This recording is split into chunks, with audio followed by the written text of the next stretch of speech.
ঘটনাটা মা মা গিয়েছিল, বেটি দুইজন ছিল, একটা ছোট ছেলে ছিল, আর মোটামুটি 8-10 বছর 11 বছরের, আর একটা ছিল 15-16 বছরের। এই তিনজনে সকালবেলায় ভোর 4টার অবধি কাজ করতে গেছিল, মতলব খাবার কুড়াতে, মানে প্লাস্টিক কুড়াতে। হ্যাঁ। তো পিছন থেকে বাস একটা আছে, বিলকুল সাইডে ছিল, লেকিন ঠুকে চলে গিয়েছিল, ঢুকেনি বাসওয়ালা। এটা কোন দিন হয়েছে এবং কখন হয়েছে ঘটনাটা? রবিবার সন্ধ্যাবেলা। কোন জায়গাতে ঘটনাটা ঘটেছে? ভোগপুর বাজারে। মানে এটা কোথায়, কোন এলাকা পড়ছে ওটা? পাঞ্জাব জালন্ধর। তো ঘটনাস্থলে কে কে মারা গেছে? হ্যাঁ, কজন মারা গেছে? ওখানে দুজন মারা গেছে, একজন হসপিটালে ভর্তি আছে। যারা মারা গেছে কি নাম তাদের?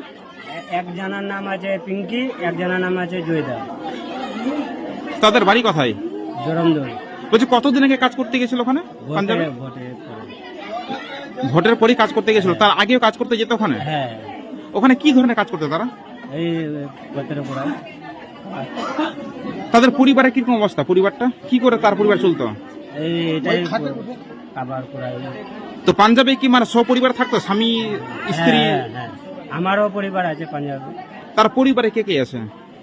তার কে কে আছে? পরিবারে 3টা মেয়ে আছে, একটা ছেলে আছে, লেকিন ওখানে একটা মেয়ে তো মরে গেল, একজন আছে হসপিটালে ভর্তি, আর 2টা ছেলেকে নিয়ে আসেছি আমরা পাঞ্জাব থেকে। মানে মায়ের সঙ্গে যে মারা গেছে কি ছোট মেয়ে মারা গেছে না বড় মেয়ে মারা গেছে? বড় মেয়ে, সব থেকে যেটা বড় আছে। কত বছর